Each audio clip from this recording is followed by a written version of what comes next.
Good wishes to all of you. Chapter 9, Our Past 2, The Making of Regional Culture. Find out how many states have been created in the last 10 years. Is each of these states a region? One of the commonest ways of describing people is in terms of the language they speak. When we refer to a person as a Tamil or an Oriya, this usually means that he or she speaks Tamil or Oriya and lives in Tamil Nadu or Orissa. We also tend to associate each religion with distinctive kinds of food, clothes, poetry, dance, music, and painting. Sometimes we take these identifiers for granted and assume that they have existed from time immemorial. However, the frontiers separating religions have evolved over time and, in fact, are still changing. Also, what we understand as regional cultures today are often the product of complex procedures of intermixing of local tradition which ideas from other parts of the subcontinent. As we will see, some traditions appear specific to some regions, others seems to be similar across regions, and yet others derive from older practices in a particular area but take a new form in other regions. The Cheras and the development of Malayalam. Let us begin by looking at an example of the connection between language and region. The Chera kingdom of Mahodayapuram was established in the 9th century in the southwestern part of the peninsular part of the present day Kerala. It is likely that Malayalam was spoken in this area. The rulers introduced the Malayalam language and spirit in their inscriptions. In fact, this is one of the earliest examples of the use of a regional language in official records in the subcontinent. At the same time, the Cheras also drew upon Sanskritic traditions. The temple theatre of Kerala, which is traced to this period, borrowed stories from the Sanskrit epics. The first literary works in Malayalam, dated to about the 12th century, are directly indebted to Sanskrit. Interestingly enough, a 14th century text, the Leela Tilakam, dealing with grammar and poetics, was composed in Manipravalam, literally diamonds and corals, referring to the two languages, Sanskrit and the regional language. Take a look at figure 1, an early Kerala inscription composed in Malayalam. Find out when the languages you speak at home were first used for writing. Take a look at figure 2, the icons of Balabhadra, Subhadra and Jagannatha palm leaf manuscript Orissa. Rulers and religious traditions, the Jagannatha cult. In other religions, regional cultures grow around religious traditions. The best example of this process is the cult of Jagannatha, literally Lord of the World, a name for Vishnu, at Puri, Orissa. Today, the local tribal people make the wooden image of the deity, which suggests that the deity was originally a local god, who was later identified with Vishnu. In the 12th century, one of the most important rulers of the Ganga dynasty, Anantavarman, decided to erect a temple for Purushottama Jagannatha at Puri. Subsequently, in 1230, King Anagabhima III dedicated his kingdom to the deity and proclaimed himself as the deputy of the god. Take a look at figure 3, Jagannatha Temple, Puri. Take a look at figure 4, Prince Raj Singh of Bikaner. As the temple gained in importance as a center of pilgrimage, its authority in social and political matters also increased. All those who conquered Orissa, such as the Mughals, the Marathas, and the English East India Company, attempted to gain control over the temple. They felt that this would make their rule acceptable to the local people. The Rajputs and traditions of heroism. In the 19th century, the region that constitutes most of present day Rajasthan was called Rajput, Rajputana by the British.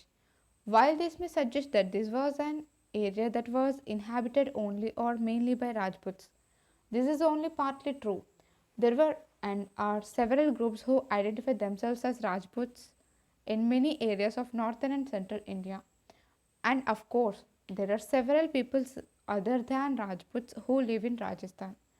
However, the Rajputs are often recognized as contributing to the distinctive culture of Rajasthan.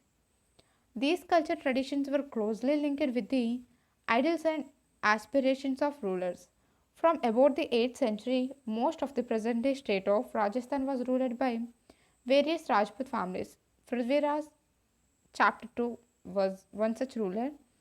These rulers cherished the ideal of the hero who fought valiantly, often choosing death on the battlefield rather than face defeat. Stories about Rajput heroes were recorded in poems and songs, which were recited by specially trained minstrels. These preserved the memories of heroes and were expected to inspire others to follow their example. Ordinary people were also attracted by these stories, which often depicted dramatic situations and a range of strong emotions loyalty, friendship, love, valor, anger, etc. Did women find a place within these stories? Sometimes they figure as the cause for conflicts, as men fought with one another to either win or protect women. Women are also depicted as following their heroic husbands in both life and death. There are stories about the practice of sati or the immolation of widows on the funeral pyre of their husbands. Look at map 1, regions discussed in this chapter. So, those who followed the heroic ideal often had to pay for it with their lives.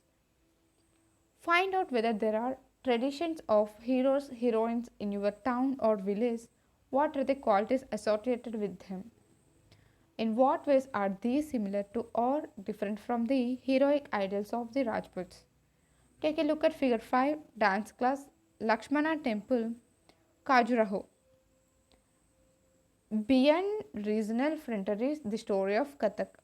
If heroic traditions can be found in different regions in different forms, the same is true of dance. Let us look at the history of one dance from Kathak, now associated with several parts of North India. The term Kathak is derived from Katha, a word used in Sanskrit and other languages for story. The Kathas were originally a caste of storytellers in temples of North India who embellished their performances with gestures and songs.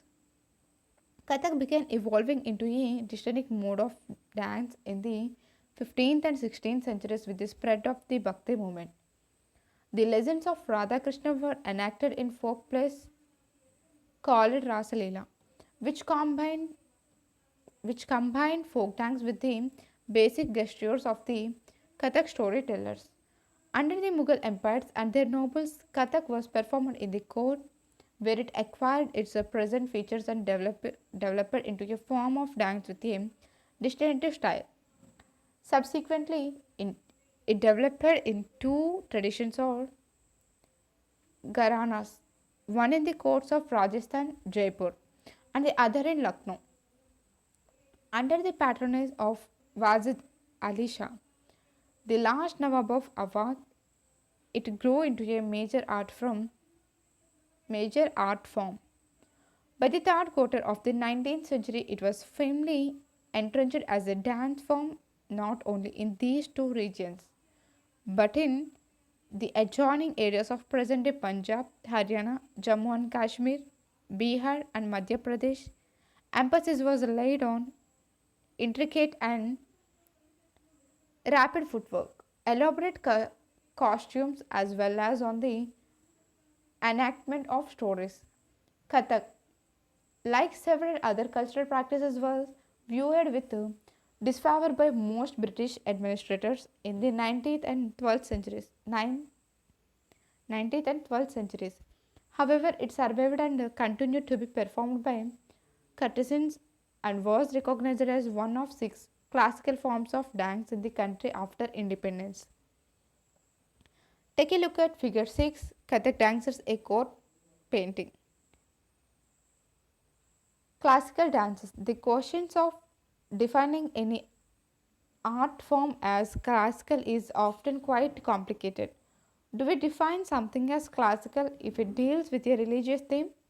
Or do we consider it classical because it appears to require a great deal of skill acquired through long years of training? Or is it classical because it is performed according to rules that are laid down and variations are not encouraged? These are questions we need to think about. It is worth remembering that many dance forms that are classified as folk also share several of the characteristics considered typical of classical forms. So, while the use of the term classical may suggest that these forms are superior, this need not always be literally true. Other dance forms that are recognized as classical at present are Bharatanatyam, Tamil Nadu, Kathakali, Kerala, Odissi, Odisha, Kuchipudi, Andhra Pradesh, Manipuri, Manipur. Find out more about any one of these dance forms. Take a look at figure 7, Akbar assisting during a hand Mughal miniature. Painting for patrons, the tradition of miniatures. Another tradition that developed in different ways was that of miniature painting. Miniatures, as their very name suggests, are small sized paintings, generally done in watercolor on cloth or paper. The earliest miniatures were on palm leaves or wood. Some of the used to illustrate Jaina text. The Mughal Empire, sorry, some of the most beautiful of these found in western India were used to illustrate Jaina text. The Mughal emperors Akbar, Jahangir, and Shah Jahan patronized highly skilled painters who primarily illustrated manuscripts containing historical accounts and poetry. These were generally painted in brilliant colors and portrayed, portrayed courts in scene of battle or hunting and other aspects of social life. They were often exchanged as gifts and were viewed only by an exclusive few, the emperor and his close associates. With the decline of the Mughal Empire, many painters moved out to the courts of the emerging regional state. See also chapter 10. As a result, Mughal artistic tastes influenced the regional courts of the Deccan and the Rajput courts of Rajasthan. At the same time, they retained and developed their distinct characteristics. Portraits of rulers and courtiers came to be painted, following the Mughal example. Besides, themes from mythology and poetry were depicted at centers such as Mewar, Jodhpur, Bundi, Kota, and Kishangarh. Another region that attracted miniature paintings was the Himalaya foothills around the modern day state of Himachal Pradesh. By the late 17th century, this region had developed a bold and intense style of miniature painting called Bashol, Basholi. The most popular text to be painted there was Bhanudatta's Rasman, Nadir Shah's invention and the conquest of Delhi in 1739 resulted in the migration of Mughal artists to the hills to escape the uncertainties of the plains. Take a look at figure 8. Maharanram Singh II playing Holy Rajput miniature Kota. Take a look at figure 9. Krishna, Radha and her companion Pahari miniature Kangra. Here they found ready patterns which lead to the founding of the Kangra school of painting. By the mid 18th century, the Kangra artists developed a style which breathed in a new spirit into miniature painting. The source of inspiration was the Vaishnava traditions, soft colors including cool blues and greens, and a lyrical treatment of themes distinguished Kangra painting. Remember that ordinary women and men painted as well on pots, walls, floors, cloth works of art that have occasionally survived, unlike the miniatures that were carefully preserved in palaces for centuries. Take a look at figure 10, a page from a palm leaf manuscript of the earliest Bengali Ramayana. A closer look Bengal, the growth of a regional language. As we saw at the outset, we often tend to identify regions in terms of the language spoken by the people. So, we assume that people in Bengal always spoke Bengali. However, what is interesting is that while Bengali is now recognized as a language derived from Sanskrit, early Sanskrit texts mid first millennium before Common Era suggest that the people of Bengal did not speak Sanskritic languages. How then did the new language emerge? From the 4th 3rd centuries before Common Era, commercials began to develop between Bengal and Magadha, South Bihar, which may have led to the growing influence of Sanskrit during the 4th century. The Gupta rulers established political control over North Bengal and began to settle Brahmanas in this area. Thus, the linguistics and cultural influence from the mid Ganga Valley became stronger in the 17th century. The Chinese traveler Zhongzhang observed that languages related to Sanskrit were in use all over Bengal. From the 8th century, Bengal became the center of a regional kingdom under the Palas chapter 2.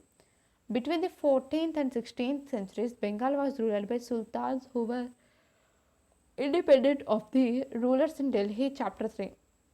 In 1586, when Akbar conquered Bengal, it formed the nucleus of the Bengal Suba. While Persian was the language of administration, Bengali developed as a regional language. In fact, by the 15th century, the Bengali group of dialects came to be united by a common literary language based on the spoken language of the western part of the region, now known as West Bengal. This although Bengali is derived from Sanskrit, it passed through several stages of evolution, also a wide range of non-Sanskrit words derived from a variety of sources including tribal languages. Persian and European languages have become part of modern Bengali. Early Bengali literature may be divided into two categories, one indebted to Sanskrit and the other indebted of it. The first includes translation of the Sanskrit epics, the Mangala Kavyas, literally auspicious poem dealing with local deities, and Bhakti literature such as the biographies of Chaitanya Deva, the leader of the Vaishnava Bhakti movement, chapter 8. The second includes Nath literature such as the songs of Mainamati and Gopi Chandra, stories concerning the worship of Dharma Thakur, and fairy tales, folk tales, and ballads. Why do you think the second category of text was not written down? A Persian word meaning a spiritual guide. Mainamati, Gopi Chandra, and Dharma Thakur. The Naths were ascetics who engaged in a variety of yogic practices. This particular song, which was often enacted, described how Mainamati, a queen, encouraged her son Gopichandra to adopt the path of asceticism in the face of a variety of obstacles. Dharma Thakur is a popular regional deity often worshipped in the form of a stone or a piece of wood. The texts belonging to the first category are easier to date as several manuscripts have been found indicating that they were composed between the late 15th and mid 18th centuries. Those belonging to the second category circulated orally and cannot be precisely dated. They were particularly popular in eastern Bengal, where the influence of Brahmanas was relatively weak. Persian temples. From the 16th century, people began to migrate in large numbers from the less fertile western Bengal to the forested and marshy areas of southern eastern Bengal. As they moved eastwards, they cleared forest and brought the land under rice cultivation. Gradually, local communities of fisherfolk and shifting cultivators, often tribals, merged with the new communities of peasants. This coincides with the establishment of Mughal control over Bengal with their capital in the heart of the eastern delta at Dhaka. Officials and functionaries received land and often set up mosques that served as centers for religious transformation in these areas. The early settlers sought some order and assurance in the unstable conditions of the new settlements. These were provided by community leaders who also functioned as teachers and adjudicators and were sometimes ascribed with supernatural powers. People referred to them with affection and respect as spirits. Animism, attribution of living soul to plants, inanimate objects, and natural phenomena.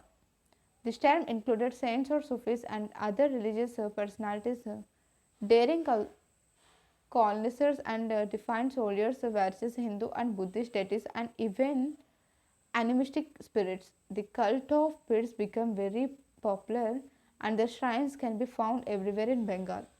Bengal also witnessed a temple building spree from the late 15th century, which culminated in the 19th century. We have seen chapter 2 and 5 that temples and other religious structures were often built by individuals or groups who were becoming powerful to both demonstrate their power and proclaim their piety. Many of the modest brick and terracotta temples in Bengal were built with the support of several low social groups, such as the coal, oil pressers, and the Kansari bell metal workers. The coming of the European trading companies created new economic opportunities. Many families belonging to these social groups availed of this as their social and economical positions improved. Compare the temples shown here with that in chapter 2. Take a look at figure 11 left, a double roofed thatched hut. Look at figure number 12 right, a four roofed temple with a tower.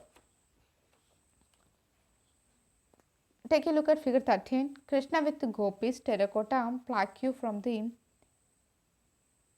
Shyamaraya temple, Vishnupur. They proclaimed their status through the construction of temples. When local deities once worshipped in thatched huts in villages gained the recognition of the Brahmanas, their images began to be housed in temples. The temples began to copy the double roofed dochala or four roofed chauchala structure of the thatched huts. Remember the Bangla dome in chapter 5. This led to the evolution of the typical Bengali style in temple architecture. In the comparatively more complex four roofed structure, four triangular roofs placed on the four walls moved up to converge on a curved line or a point. Temples were usually built on a square platform. The interior was relatively plain, but the outer walls of many temples were decorated with paintings, ornamental tiles, or terracotta tablets. In some temples, particularly in Vishnupur in the Bankura district of West Bengal, such decorations reached a high degree of excellence. Take a look at figure 14. Fish being dressed for domestic consumption, terracotta plaque from the Vishalaksha temple, Arambagh. Fish as food. Traditional food habits are generally based on locally available items of food. Bengal is a riverine plain which produces plenty of rice and fish. Understandably, these two items figure prominently in the menu of ever poor Bengalis. Fishing has always been an important occupation and Bengali literature contains several references to fish. What is more, terracotta plaques on the walls of temples and viharas. Buddhist monasteries depict scenes of fish being dressed and taken to be marketed in baskets. Brahmanas were not allowed to eat non vegetarian food, but the popularity of fish in the local diet made the Brahminical authorities relax his prohibition for the Bengal Brahmanas. The Brihadharma Purana, a 13th century Sanskrit text from Bengal, permitted the local Brahmins to eat certain varieties of fish. Elsewhere, emergence of nation states in Europe. Till the 18th century, people in Europe saw themselves as the subjects of an empire, such as the Austro-Hungarian Empire, or member of a church, such as the Greek Orthodox Church. But from the late 18th century, people also began to identify themselves as members of a community that spoke a common language such as French or German. By the early 19th century, in Romania, school textbooks began to be written in Romanian rather than in Greek, and in Hungary, Hungarian was adopted as the official language instead of Latin. These and other similar developments created the consciousness among the people that each linguistic community was a separate nation. This feeling was strengthened by the movements for Italian and German unification in the late 19th century. Imagine you are the Rajput prince. How would you like your story to be told? Keywords: classical, miniature, peer, dialect. Let's recall question number 1. Match the following: Anantavarman, Jagannatha, Mahodayapuram, Leela Tilakam, Mangala Kavya miniature. Kerala, Bengal, Odisha, Kangra, Puri, Kerala. Question number 2. What is Manipravalam? Name a book written in that language. Question number 3. Who were the major patterns of Kathak? Question number 4.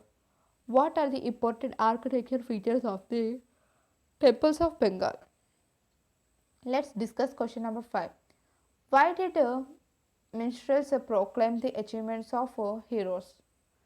Question number 6. Why do we know much more about the cultural practices of rulers than about those of ordinary people? Why did conquerors try to control the temple of Jagannatha at Puri? Question number 8. Why were temples built in Bengal? Let's do question number 9. Describe the most important features of the culture of your region, focusing on buildings, performing arts and painting. Question number 10.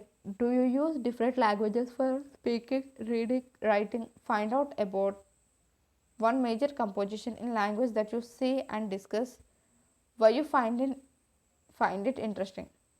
Choose one state each from north, west, south, east and central India. For each of these, prepare a list of foods that are commonly consumed.